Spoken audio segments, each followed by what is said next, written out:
രാമ ശ്രീരാമ രമാവതേ ശ്രീരാമ രമണീയ വിഗ്രഹ നമോസ്തുതേ നാരായണായ നമോ നാരായണായ നമോ നാരായണായ നമോ നാരായണായ നമ ശ്രീരാമനാമം പാടി വന്ന വൈകി പെണ്ണെ ശ്രീരാമചരിതം നീ ചൊല്ലിടൂ മടിയാതെ ശാരിക പൈതൽക്കാനും പങ്കിച്ചു വന്യന്മാരെ ശ്രീരാമസ്മരിയോടെ പറഞ്ഞു തുടങ്ങിനാൾ.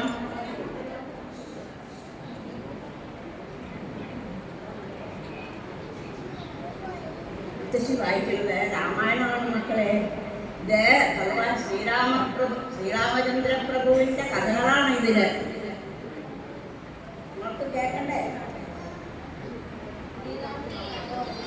ഓ, പറഞ്ഞു തരാം മക്കളെ.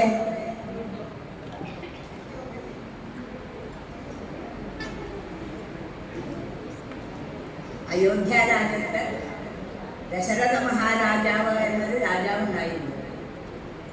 അവർക്ക് 4 മക്കളുണ്ടായിരുന്നു. അതിൽ മൂത്തതാണ് ശ്രീരാമചന്ദ്ര പ്രഭു. അദ്ദേഹത്തിൻ്റെ കഥകളാണ് ഇവിടെ പറയാൻ പോകുന്നത്.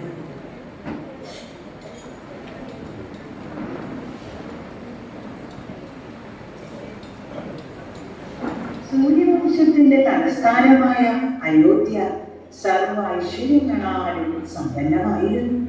സരയൂ നദി ഒഴുകുന്ന ആ പുണ്യഭൂമി ഭരിച്ചിരുന്നത് നീതിമാനായ ദശരഥ മഹാരാജാവായിരുന്നു. എങ്കിലും കൊട്ടാരമുറ്റത്ത് കളിച്ചിരിക്കാൻ ഒരു ഉണ്ണിയില്ലാത്തത് ആ രാജാവിന്റെ വലിയ ദുഃഖമായി അവശേഷിച്ചു. ഇത്രയും വലിയ സാമ്രാജ്യം ആർക്കു വേണ്ടി എന്ന ചോദ്യം അദ്ദേഹത്തെ വേട്ടയാടിക്കൊണ്ടിരുന്നു. കുലഗുരു വശിഷ്ഠന്റെ നിർദ്ദേശപ്രകാരം ഋഷിശൃംഗ മഹർഷിയെ വരുത്തി പുത്രകാമേഷ്ടിയാഗം നടത്താൻ തീരുമാനിച്ചു.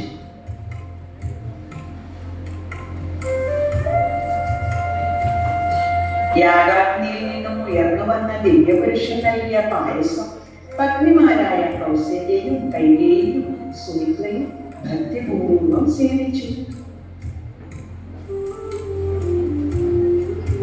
ചൈത്രമാസത്തിലെ ശുക്ലപക്ഷനാളിൽ സാക്ഷാൽ മഹാവിഷ്ണു കൗസല്യയുടെ പുത്രനായി രാമനായി അവതരിച്ചു.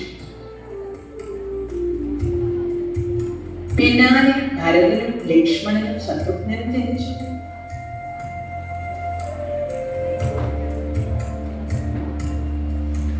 അയോധ്യയുടെ രീതികളിൽ ആ കുമാരന്മാരുടെ ചിരിയും കളികളും നിറഞ്ഞു. വശിഷ്ഠ മഹർഷിയുടെ കീഴിൽ അവർ വേദങ്ങളും ശാസ്ത്രങ്ങളും യുദ്ധമുറകളും അഭ്യസിച്ചു. രാമൻ എല്ലാവർക്കും പ്രിയങ്കരനായി വളർന്നു.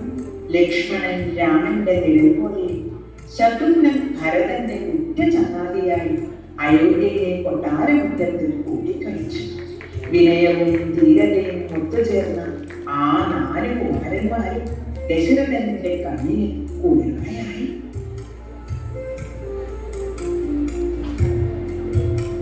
സമാധാനപൂർണമായ ദിനങ്ങളിലേക്കാണ് തപോവനമുള്ള വിശ്വാമിത്ര മഹർഷി കടന്നു വരുന്നത്.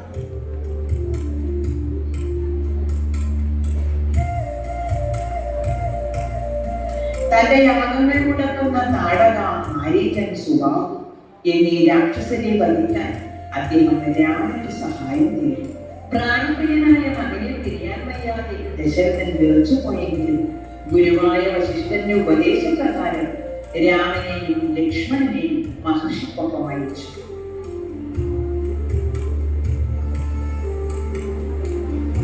വഴിമധ്യേ ഘോരരൂപിയായ താടക അവർക്ക് മുന്നിൽ പ്രത്യക്ഷപ്പെട്ടു. രാമൻ ഒരു നിമിഷം മടിച്ചു നിന്നു. ഒരു സ്ത്രീയെ എങ്ങനെ വധിക്കും? വിശ്വാമിത്രൻ രാമന്റെ മനസ്സ് വായിച്ചു. അദ്ദേഹം പറഞ്ഞു, രാമ, മടിക്കരുത്. ഇവൾ സ്ത്രീയല്ല, അധർമ്മത്തിന്റെ മുക്തിയാണ്. പ്രജകളെ രക്ഷിക്കാൻ വേണ്ടി ദുഷ്ടനായ ഒരാളെ വധിക്കുന്നത് അയാൾ സ്ത്രീയായാലും പുരുഷനായാലും പാപമല്ല, അത് രാജധർമ്മമാണ്. ഗുരുവിന്റെ വാക്ക് കേട്ട രാമൻ വില്ലെടുത്ത് അസ്ത്രം തൊട്ടു. ഒരൊറ്റ അസ്ത്രം കൊണ്ട് താടകയുടെ ഹൃദയം പിളർന്നു ആ ഭീകരരൂപി നിലനിർച്ചു. വിശ്വാമിത്രനിൽ നിന്ന് ദിവ്യാസ്ത്രങ്ങൾ അഭ്യസിച്ച രാമൻ സിദ്ധാശ്രമത്തിൽ വെച്ച് സുബാഹുവിനെ ലഭിപ്പോയി.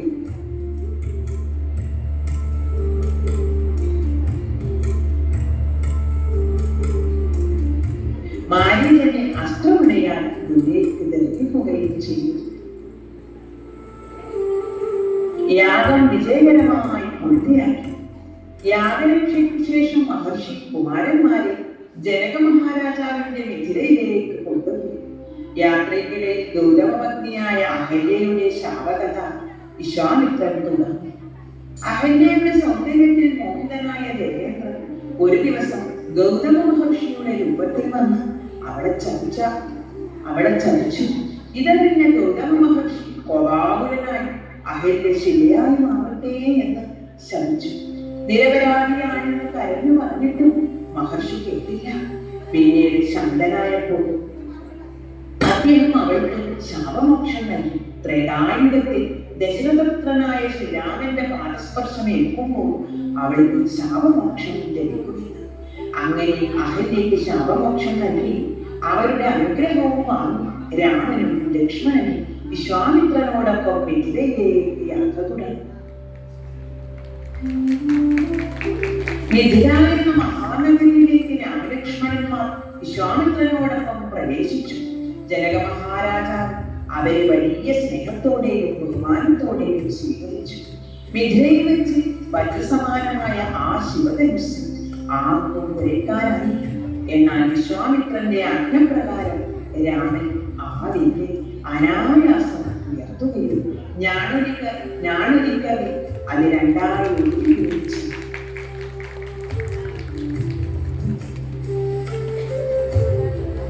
ഇതിനിടയിൽ കൊട്ടാരത്തിന്റെ മണ്ടോപ്പാവിൽ ഈ കാഴ്ചകളെല്ലാം കണ്ടുകൊണ്ട് സീത ചുറ്റുമുണ്ടായിരുന്നു. രാമനെ ആദ്യമായി കണ്ടപ്പോൾ തന്നെ തന്റെ ഹൃദയം രാമന് സമർപ്പിച്ചു കഴിഞ്ഞിരുന്നു സീത. ആ മുഹൂർത്തത്തിൽ ഭൂമിപുത്രിയായ സീതാദേവി ഭരണമാന്യവുമായി രാമനെ വഹിച്ചു.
അയോധ്യയിലേക്കുള്ള മടക്കയാത്രയിൽ ഒരു അപ്രതീക്ഷിത അതിഥി അവരുടെ വഴിതടഞ്ഞു. കയ്യിൽ ഒരു മഴുവും തോളിൽ ഒരു എല്ലുമായി കോപം കൊണ്ട് ചൊരിക്കുന്ന കണ്ണുകളോടെ ഭാർഗവരാണ് അഥവാ പരശുരാമന്റെ വെല്ലുവിളിയെ ശബ്ദതയോടെ നേരിട്ട് അദ്ദേഹത്തിന്റെ അഹങ്കാരം ശമിപ്പിച്ചു.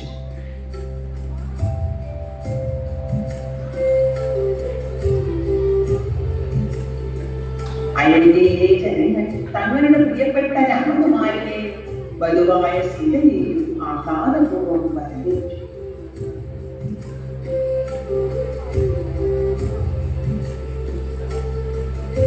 ദശരഥ മഹാരാജാവ് ശ്രീരാമന്റെ പട്ടാഭിഷേകം നിശ്ചയിക്കുന്നു. കൊട്ടാരത്തിലെ ഒരു അന്തപുരത്തിൽ കൈകേയിയുടെ ദാസിയായ മന്ദരയ്ക്ക് ഉള്ളിൽ വെറുക്കുന്നു. കൈകേയിയുടെ മകനായ ഭരതൻ രാജാവാകണം, രാമന് കാട്ടിൽ പോകണം, ഇതായിരുന്നു അവളുടെ ലക്ഷ്യം. മന്ദര കൈകേയിയുടെ അടുത്തെത്തി. അല്ലയോ രാജ്ഞി, അങ്ങ് ഇവിടെ സന്തോഷിച്ചിരിക്കുകയാണ്. അതെ, എന്റെ മകൻ രാമന്റെ പട്ടാഭിഷേകമാണ് നാളെ. ഞാൻ അതിന്റെ സന്തോഷത്തിലാണ്. നിന്റെ ജീവിതം നശിക്കാൻ പോകുന്നു. കൗസല്യയുടെ മകൻ രാമൻ യുവരാജാവായ അതോടെ നീ കൗസല്യയുടെ ദാസിയാണ്. നിന്റെ മകൻ ഭരതൻ രാമന്റെ അടിമയായി ജീവിക്കേണ്ടി വരും. ഇതാണ് നീ ആഗ്രഹിക്കുന്നത്. ആദ്യം കൈകേയിക്ക് ദേഷ്യം വന്നു. നിർത്തുമന്ദരി, രാമൻ എന്റെ ഭരതനേക്കാൾ പ്രിയപ്പെട്ടവനാണ്. രാമൻ രാജാവാകുന്നത് എനിക്ക് ഏറ്റവും സന്തോഷമുള്ള കാര്യമാണ്. കൈകേയി തന്റെ കഴുത്തിലെ മുത്തുമാല എടുത്ത് മന്ദരയ്ക്ക് സമ്മാനമായി നൽകാൻ പോലും ശ്രമിച്ചു. മന്ദര പിന്മാറിയില്ല. അവൾ മണിക്കൂറുകളോളം കൈകേയിയുടെ ചെവിയിൽ വിഷം ചെയ്തു. പതിയെ പതിയെ കൈകേയിയുടെ മനസ്സ് മാറി തുടങ്ങി. രാമനോടുള്ള സ്നേഹത്തിന്റെ സ്ഥാനത്ത് ഭയവും അസൂയയും സ്ഥാനം പിടിച്ചു.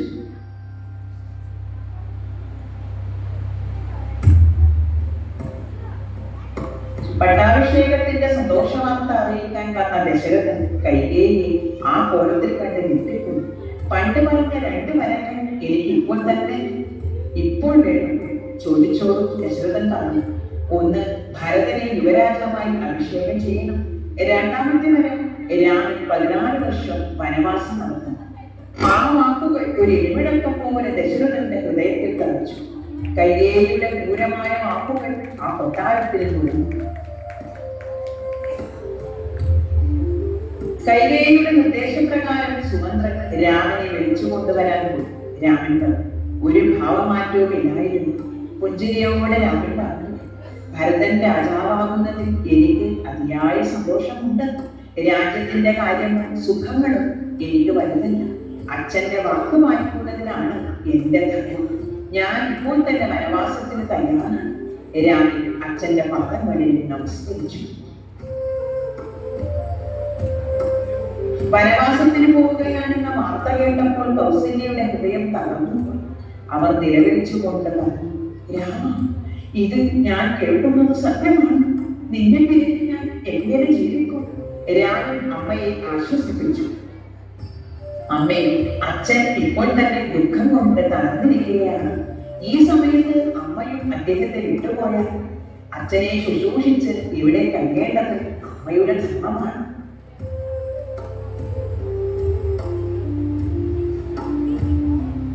അമ്മയെ സമാധാനിപ്പിച്ച് രാമൻ അടുത്തത് തന്റെ പ്രിയപത്നിയായ സീതയോട് പറഞ്ഞു. 14 വർഷത്തേക്ക് ഞാൻ വനവാസത്തിന് പോവുകയാണ്.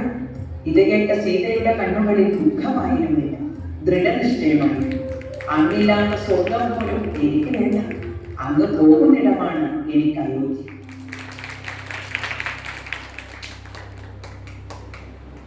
ഈ യാത്രയിൽ തന്റെ ജ്യേഷ്ഠനെ സേവിക്കാനായി ലക്ഷ്മണനും ഒപ്പം പുറപ്പെട്ടു. അന്ന് ലക്ഷ്മണനോട് മാതാവായ സുമിത്ര പറഞ്ഞു. ലക്ഷ്മണ, നീ രാമനെ നിന്റെ പിതാവായ ദശരഥനായും സീതയെ നിന്റെ മാതാവായ നിന്നെ പോലെയും കരുതുക. വനത്തെ നമ്മുടെ അയോധ്യയായി കണ്ട് നീ സന്തോഷത്തോടെ പോകുക. സുമിത്രയുടെ ഈ അനുഗ്രഹം ലക്ഷ്മണനെ രാമഭക്തിയിൽ വലിയ കരുത്തായി മാറി.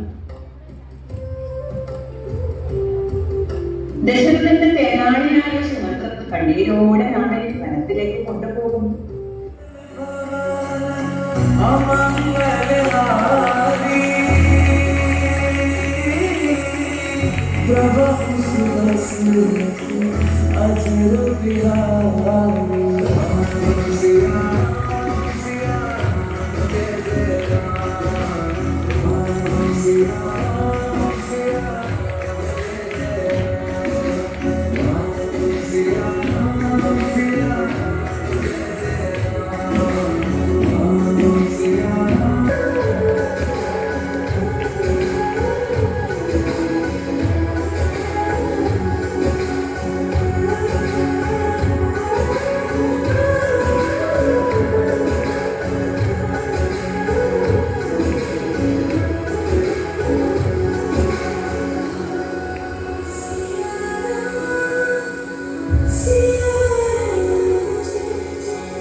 ഗംഗാനദിക്കരയിൽ വെച്ച് വേടരാജാവായ ഗുഹൻ രാമനെ സ്വീകരിക്കുന്നു. ഗുഹന്റെ സ്നേഹം രാമനെ ഏറെ സ്പർശിക്കുന്നു.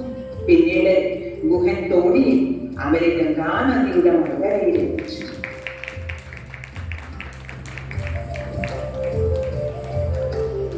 ദണ്ഡകാരണ്യത്തിൽ വെച്ച് രാമനും സീതയും ലക്ഷ്മണനും അവർ അഗസ്ത്യമുനിയെ ദർശിക്കുകയും അദ്ദേഹം ദിവ്യമായ ആയുധങ്ങൾ രാമന് നൽകുകയും ചെയ്തു.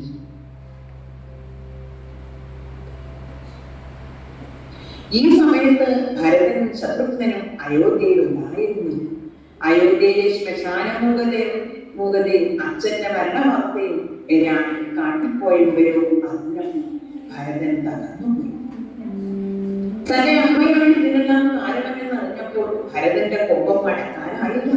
അദ്ദേഹം കൈകേയിയോട് പറഞ്ഞു, അമ്മേ, എന്ത് പാപമാണ് നിങ്ങൾ ഈ ചെയ്തത്? ഈ രാജ്യവും രാജപദവിയും എനിക്ക് വേണ്ട. ജ്യേഷ്ഠനില്ലാത്ത അയോധ്യ എനിക്ക് ശ്മശാന തുല്യമാണ്. നിങ്ങൾ കാരണം എന്റെ അച്ഛൻ മരിച്ചു, എന്റെ സഹോദരൻ കാട്ടില്ല. ഈ കുലത്തിന്റെ നാശത്തിന് കാരണക്കാരിയായ മിഥുനെ ഞാൻ എന്റെ അമ്മയായി കാണാൻ തെച്ചിട്ടില്ല. ഭരതൻ ഒരു തീരുമാനമെടുത്തു, രാമനെ തിരികെ കൊണ്ടുവരും. അങ്ങനെ ഭരതൻ കാട്ടിലേക്ക് യാത്ര തിരിച്ചു. ഭരതൻ ഓടി വന്ന് രാമന്റെ കാൽക്കൽ വീണ് പൊട്ടിക്കരഞ്ഞു. ജ്യേഷ്ഠ, അച്ഛൻ നമ്മളെ വിട്ടുപോയി, അങ്ങ് തിരികെ വരണം. ഈ രാജ്യം അങ്ങയുടേതാണ്, ഞാനത് ആഗ്രഹിക്കുന്നില്ല. അച്ഛന്റെ മരണവാർത്ത കേട്ട് രാമനും ലക്ഷ്മണനും സീതയും ഒരുപാട് ദുഃഖിച്ചു.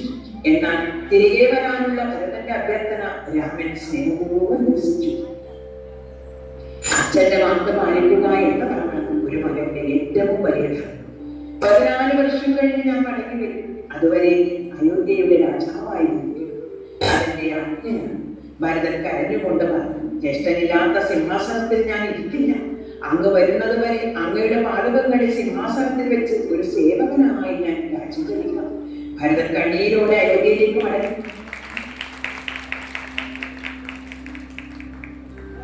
രാമനും സീതയും ലക്ഷ്മണനും പഞ്ചവടിയിലേക്ക് യാത്രയായി.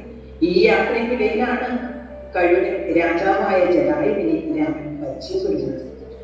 ജടായു പറഞ്ഞു, രാമ, നിങ്ങൾ ഭയപ്പെടാതെ ഇവിടെ താമസിച്ചു. ഞാൻ നിങ്ങൾക്ക് കാവലായി എപ്പോഴും ഈ ആകാശത്തുണ്ടാകും. പ്രത്യേകിച്ചും ഞാൻ സീതാദേവിയെ സംരക്ഷിച്ചു പോകുന്നു. ഒരു ദിവസം പഞ്ചവടിയിലെ ആ ശാന്തമായ അന്തരീക്ഷത്തിലേക്ക് കാമവും മോഹവും നിറഞ്ഞ കണ്ണുകളുമായി ഒരാൾ കടന്നു വന്നു. ലങ്കയിലെ അധിപനായ രാവണന്റെ സഹോദരി ശൂർപ്പണഖ.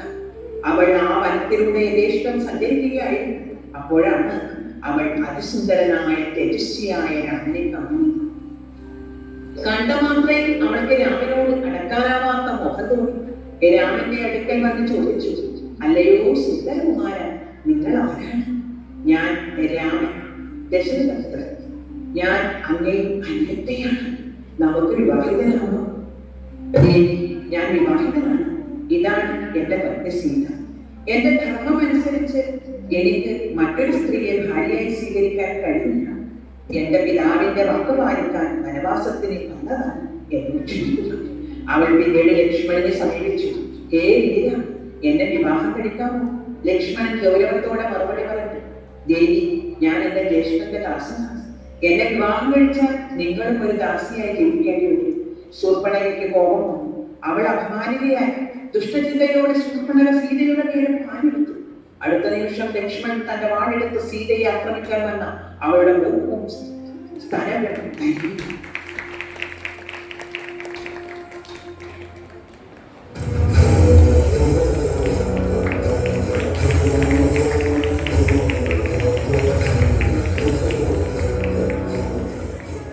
ശൂർപ്പണഖയും വിലപിച്ചുകൊണ്ട് രാവണന്റെ കൽക്കിൽ വീണു. ജ്യേഷ്ഠാവും രാവണൻ കോപം കൊണ്ട് വിളിച്ചു, ആരത് ചെയ്തത്? ഏതു വേദനാണ് എന്റെ സഹോദരിയെ തൊടാൻ ധൈര്യപ്പെട്ടത്? ശൂർപ്പണഖയുടെ പ്രതികാരബുദ്ധിയിൽ രാവണനിലേക്ക് വിഷമിത്തു വന്നു. ദശരഥന്റെ മക്കളാണ് രാമനും ലക്ഷ്മണനും. രാമന്റെ ഭാര്യയുണ്ട് സീത. ജ്യേഷ്ഠ, എന്തൊരു സൗന്ദര്യമാണ് അവൾക്ക്! സ്വർഗത്തിലോ ഭൂമിയിലോ പാതാളത്തിലോ അവളെ പോലെ ഒരു സുന്ദരിയില്ല. അവൾ അങ്ങേക്ക് ഏറെ യോജിച്ച ഭാര്യയാണ്. അവളെ അങ്ങ് സ്വന്തമാക്കണം. സീതയുടെ സൗന്ദര്യവർണ്ണന കേട്ടപ്പോൾ രാവണന്റെ മനസ്സിൽ കാമാഗ്നി ആളിപ്പറ്റി. ഉടനടി രാവണൻ മാരീചനടുക്കൽ പോയി. പ്രകാരമാണ്, മാരീച, നീ എനിക്കൊരു സഹായം ചെയ്യൂ. നീ മനോഹരമായ ഒരു സ്വർണ്ണമാനായി മാറി രാമന്റെ ആശ്രമത്തിന് മുന്നിലൂടെ കൂടിക്കളിക്കും. അപ്പോൾ രാമൻ നിന്നെ പിടിക്കാൻ പിന്നാലെ വരും. ആ സമയം നീ ഹാ സീതയെ, ഹാ ലക്ഷ്മണായ കരയും. അതേറ്റ് ലക്ഷ്മണന് രാമനെ സഹായിക്കാൻ പോകും. ആ സമയത്ത് ഞാൻ സീതയെ തട്ടിക്കൊണ്ടുവരും.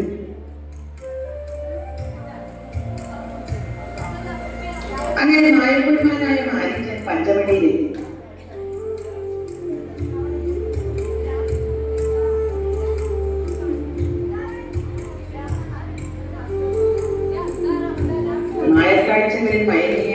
രാമൻ സീതയ്ക്ക് വേണ്ടി മാനിനെ തേടി പോയി. അത് മാനല്ല എന്ന് മനസ്സിലാക്കിയ രാമൻ അതിന് മുമ്പേ പോയി. മരിക്കുന്നതിന് മുൻപ് മാരീചൻ രാമന്റെ ശബ്ദത്തിൽ ഉച്ചത്തിൽ നിലവിളിച്ചു, ഹാ സീതേ, ഹാ ലക്ഷ്മണ.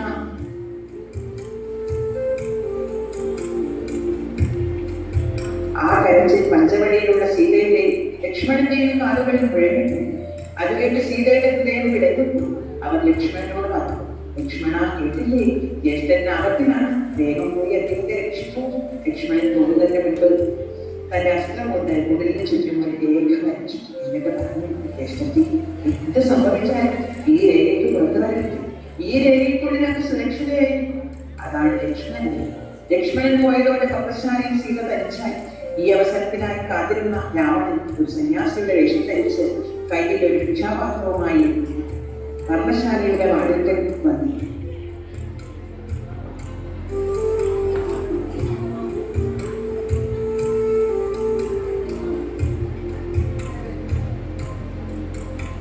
ലക്ഷ്മണരേഖ മറികടന്ന സീതയെ രാവണനെ വഹിക്കുന്നു.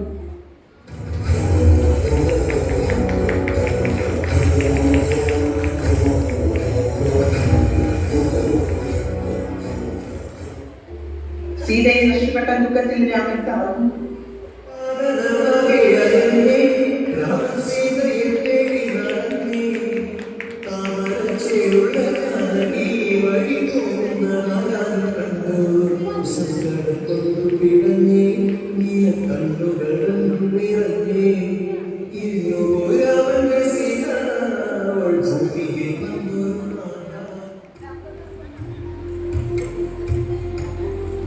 സീതയെ രക്ഷിക്കാൻ ശ്രമിച്ച ജടായുവിന്റെ ചിറകളിൽ രാവണൻ വീണു.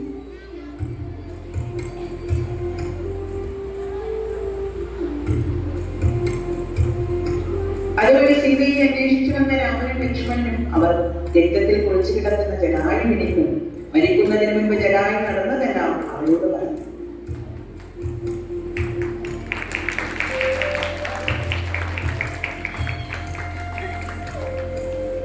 രാമന്റെ വഴിയിൽ കിടന്ന് പ്രാണു.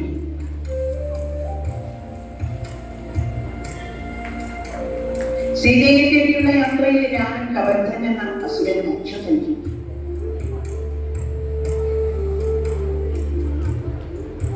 പിന്നീട് ഭക്തിയായ ശബരിയുടെ ആജ്ഞ സ്വീകരിക്കുകയും അവർ ഭക്തിയോടെ രാമന്റെ പാദങ്ങൾ തൊട്ടു.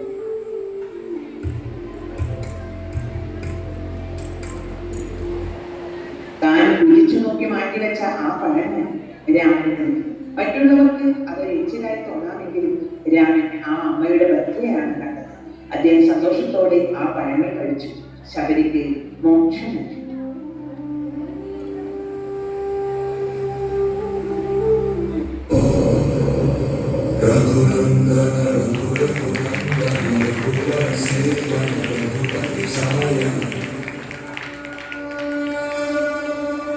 ശതയോജന ശതശതയോജന ശരധിനിയോജന ശരപരിലംഘന. തുടർന്ന് ഋഷ്യമുഖാചരത്തിൽ വെച്ച് രാമൻ ഹനുമാനെ കാണും. ഹനുമാൻ രാവണകുമാരന്റെ വേഷത്തിൽ അവരുടെ മുന്നിൽ, അല്ലയോ തേജസ്വികളെ, നിങ്ങൾ ആരാണ്? ഈ വനത്തിൽ എന്തു ചെയ്യുന്നു?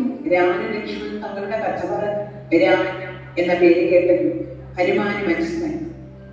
താൻ ഇത്രയും കാലം കാത്തിരുന്നത് തന്റെ സ്വാമി മുന്നിലിരിക്കുകയാണ്. ഹനുമാൻ രാമന്റെ കാലത്തെ സാഷ്ടാംഗം കണ്ടുവച്ചു. ആ നിമിഷം ഒരു ദാസനും സ്വാമിയും തമ്മിലുള്ള ഒരു ഭക്തരും ഉത്തമാനും തമ്മിലുള്ള ലോകത്തിലെ ഏറ്റവും മനോഹരമായ ബന്ധം അവിടുത്തെ നൽകിയായിരുന്നു.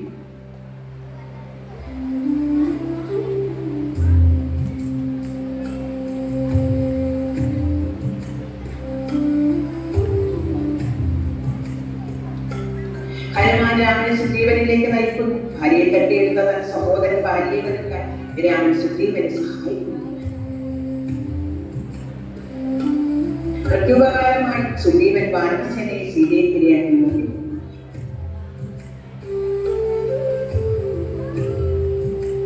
രാമൻ സുഗ്രീവനും മന്ത്രിയെ സാക്ഷിയാക്കി. അങ്ങനെ രാമന്റെ സഹായത്തോടെ സുഗ്രീവനും ഭാര്യയെ യുദ്ധത്തിന് വെല്ലുവിളിച്ചു. രാമൻ ഒരു മരത്തിന്റെ പിന്നിൽ നടന്നിരുന്നു. ഒരൊറ്റ അസ്ത്രം കൊണ്ട് ഭാര്യയുടെ നെഞ്ചിട്ടു. ഭാര്യ കാണുന്നു.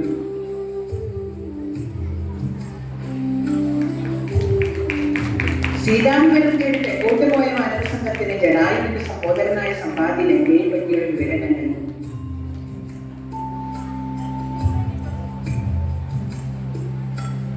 പക്ഷേ അടുത്ത പ്രശ്നം വന്നു. ആരാണ് 100 യോജന ദൂരെയുള്ള ഈ സമുദ്രം ചാടിക്കിടക്കുക?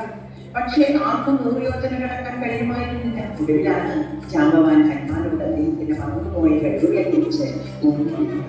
ഹനുമാൻ തന്റെ ശക്തികളെ കുറിച്ച് മറന്ന് ശാന്തനായി ഒരു മൂലയിൽ ഇരിക്കുകയായിരുന്നു.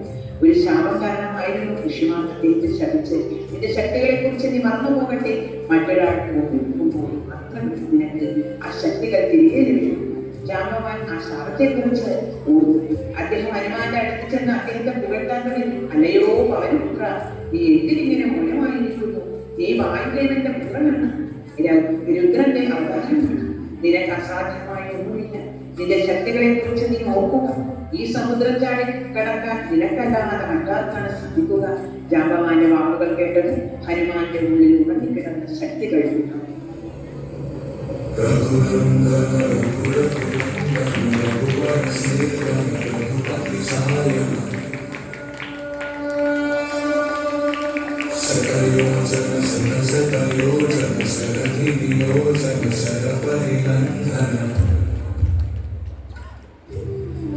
ഹനുമാൻ സമുദ്രം ചാടിക്കിടന്ന് ലങ്കയിലെത്തി.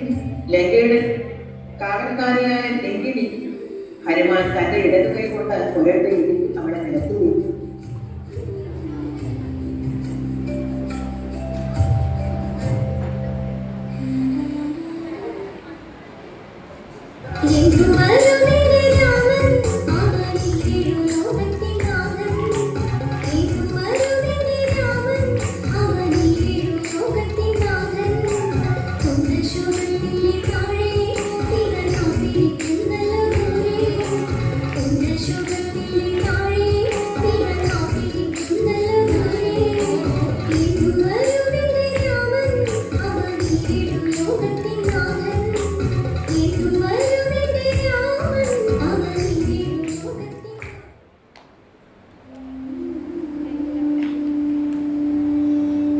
ഹനുമാൻ സീതയെ കണ്ടെത്തുന്നു. ഹനുമാൻ രാമൻ തന്ന അടയാള മോതിരം സീതയ്ക്ക് നൽകി. ആ മോതിരം കണ്ടപ്പോൾ സീതയുടെ എല്ലാ സംശയങ്ങളും മാറി. അവർ സന്തോഷം കൊണ്ട് പൊട്ടിക്കരഞ്ഞു. ഹനുമാനും തന്റെ തലയിൽ ചൂടിയിരുന്ന ചൂടാമണി എന്ന ദിവ്യമായ രത്നം അടയാളമായി രാമന് നൽകാൻ. അവിടെ വെച്ച് രാമന്റെ പുത്രനായ മേഘനാഥൻ തന്റെ അസാമാന്യ വീര്യം പ്രകടിപ്പിച്ചു. ഇന്ദ്രനെ പോലും പരാജയപ്പെടുത്തിയ ഇന്ദ്രജിത്ത് എന്ന മേഘനാഥൻ ബ്രഹ്മാസ്ത്രം പ്രയോഗിച്ചാണ് ഹനുമാനെ ബന്ധനസ്ഥനാക്കിയത്.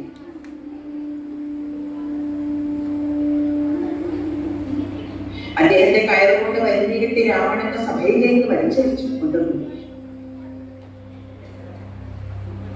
രാവണസഭയിൽ ഹനുമാൻ ഒരു ഭയവുമില്ലാതെ നിന്നു. രാവണൻ അഹങ്കാരത്തോടെ ചോദിച്ചു, ആരാടാൻ എന്തിനു വന്നു? ഹനുമാൻ നിർഭയനായി നിൽക്കുന്നു. ഞാൻ കോസല രാജ്യത്തിന്റെ അധിപനായ സർവലോകത്തിന്റെയും നാഥനായ ശ്രീരാമചന്ദ്രന്റെ ദൂതനാണ്. വാനരരാജാവായ സുഗ്രീവന്റെ മന്ത്രിയാണ്. ഹനുമാൻ എന്നാണ് എന്റെ പേര്. ഞാൻ വന്നത് എന്റെ അമ്മയായ സീതാദേവിയെ കാണാനാണ്. രാവണ, നീ ചെയ്തത് വലിയ അധർമ്മമാണ്. ഇപ്പോഴും സമയമുണ്ട്. സീതാദേവിയെ ബഹുമാനപൂർവ്വം രാമന് തിരികെ നൽകുക, മാപ്പ് ചോദിക്കുക. അല്ലെങ്കിൽ രാമകണങ്ങളിലേക്ക് നിന്റെ ഈ ലങ്ക ഭസ്മമായി പോകും. ഹനുമാന്റെ ധൈര്യം കണ്ടപ്പോൾ രാവണന്റെ കോപം അടക്കാനായി. അവൻ ഹനുമാനെ കൊല്ലാൻ ആജ്ഞാപിച്ചു. രാവണന്റെ അഞ്ചനായ വിഭീഷണൻ ആ ധർമ്മിഷ്ഠനായ രാക്ഷസൻ മുന്നോട്ട് വന്ന് പറഞ്ഞു, ജ്യേഷ്ഠ, അത് ചെയ്യരുത്. ഒരു ദൂതനെ കൊല്ലുന്നത് രാജധർമ്മത്തിനെതിരാണ്. വേണമെങ്കിൽ അദ്ദേഹത്തെ അംഗമുഖം വരുത്തി അപമാനിച്ച് തിരിച്ചയക്കാം.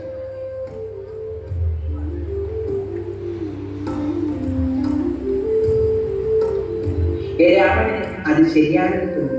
രാക്ഷസന്മാർ തുണികൾ ചുറ്റി എണ്ണയൊഴിച്ച് ഹനുമാന്റെ വാലിന് തീ കൊളുത്തി. ഹനുമാൻ ഒന്നും മിണ്ടാതെ. തുടർന്ന് ഹനുമാൻ ലങ്ക ദഹിപ്പിക്കുന്നു. ലങ്കാദഹനം കഴിഞ്ഞ ഹനുമാൻ സമുദ്രത്തിൽ ചാടി വാലിനെ തീ അണച്ച് സീത സുരക്ഷിതയാണെന്ന് ഉറപ്പുവരുത്തി. എന്നിട്ട് ജയ് സീത എന്ന് ഗർജിച്ചുകൊണ്ട് അദ്ദേഹം ആകാശത്തേക്ക് കുതിച്ച് രാമന്റെ അടുക്കൽ സന്തോഷത്തോടെ കിഷ്കിന്ധയിലേക്ക് രാമന്റെ അടുത്തേക്ക് കുതിച്ചു. ഹനുമാൻ രാമന്റെ കാൽക്കൽ വീണു, പ്രഭു, ഞാൻ അമ്മയെയാണ്. അമ്മ സുരക്ഷിതയാണ്. സീത നൽകിയ ചൂടാമണി രാമന് കൈമാറി. ഹനുമാൻ, നീ ചെയ്ത ഉപകാരത്തിന് ഞാൻ എന്ത് പ്രത്യുപകാരമാണ് ചെയ്യുക? ഈ നിമിഷം എന്റെ ഈ ആലിംഗനമല്ലാതെ മറ്റൊന്നും തരാൻ എനിക്ക് കഴിയില്ല. രാമൻ ഹനുമാനെ ഗാഠമായി അനുഗ്രഹിച്ചു. അത് അടുത്ത നിമിഷം രാമൻ ഗർജിച്ചു. നമ്മൾ ലങ്കയിലേക്ക് പോകുന്നു.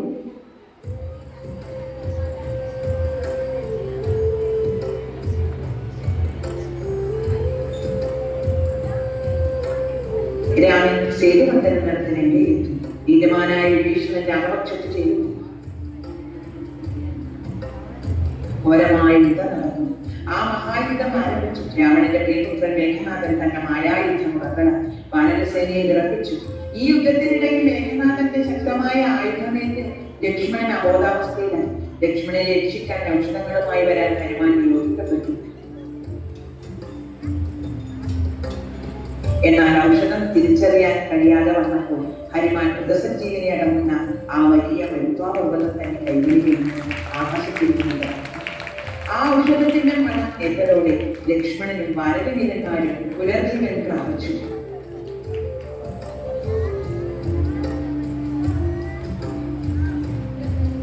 ഒടുവിൽ ലക്ഷ്മണൻ ഘോരയുദ്ധത്തിലൂടെ മേഘനാഥനെ വധിച്ചു.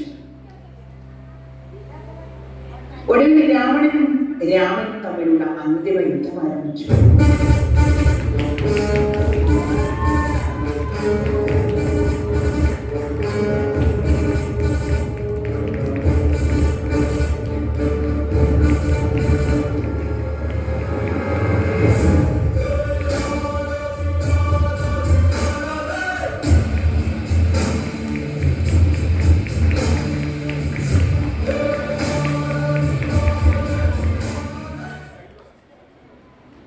യുദ്ധക്കളത്തിൽ തളർന്നു നിൽക്കുന്ന രാമനെ കണ്ട് അഗസ്ത്യമുനി പ്രത്യക്ഷനായി.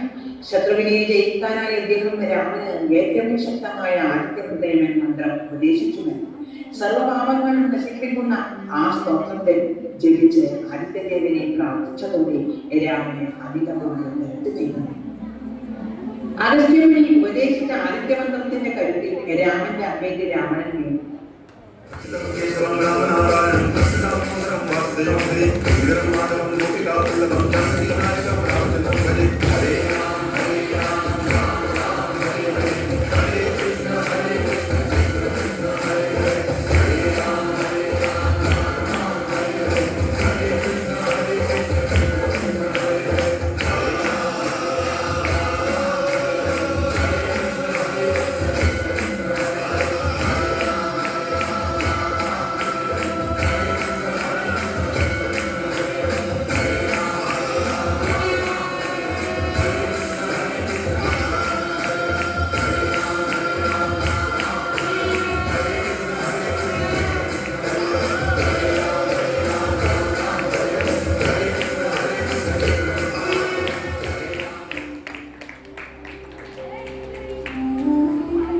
ഹനുമാൻ അശോകവനത്തിലെത്തി. അമ്മയെ നമ്മൾ വിജയിച്ചു, രാവണൻ കൊല്ലപ്പെട്ടു. സീതയ്ക്ക് സന്തോഷം കൊണ്ട് ഒന്നും പറയാൻ കഴിഞ്ഞില്ല. വിഭീഷണൻ സീതയെ രാമന്റെ മുന്നിലേക്ക് കൊണ്ടുവന്നു.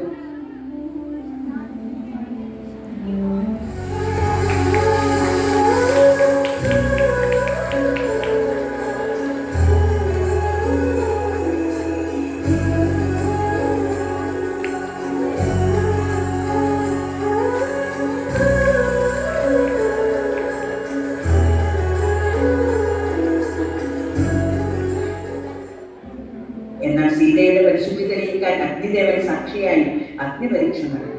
അഗ്നിദേവൻ പ്രത്യക്ഷനായി. അഗ്നിദേവന്റെ കൈകളിൽ യാതൊരു പോർണ്ണമേൽക്കാത്ത സൂര്യതേജസ്സോടെ സീത ഇരിക്കുന്നുണ്ടായിരുന്നു.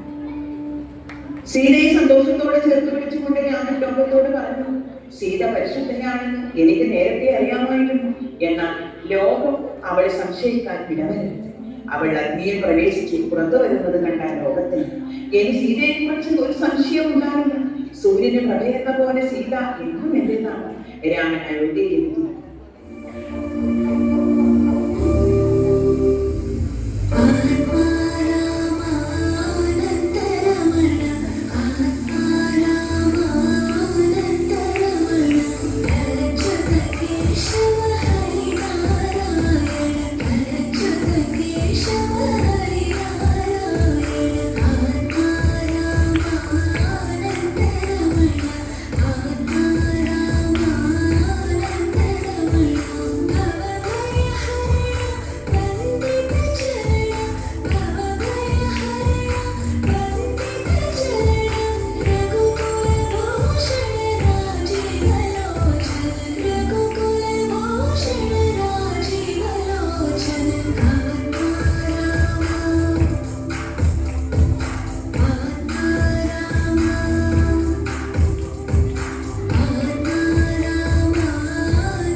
വശിഷ്ഠാദിമുനികളുടെ കാർമ്മികത്വത്തിൽ സുമന്ത്രൻ തുടങ്ങിയ മന്ത്രിമാരുടെ സാന്നിധ്യത്തിൽ ശ്രീരാമൻ സിംഹാസനത്തിനാണ്.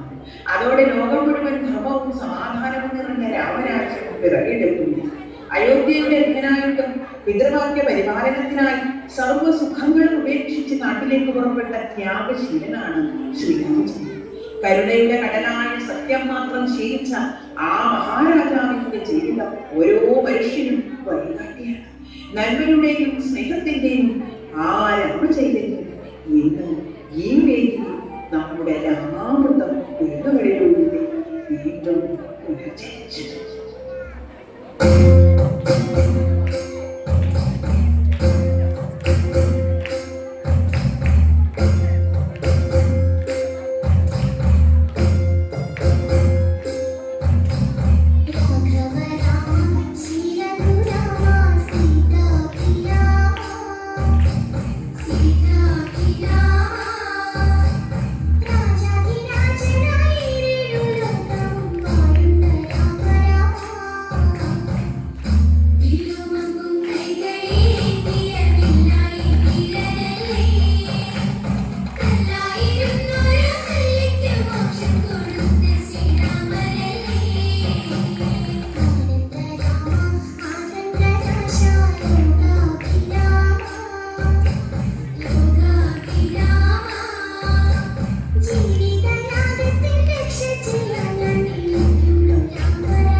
ഒരു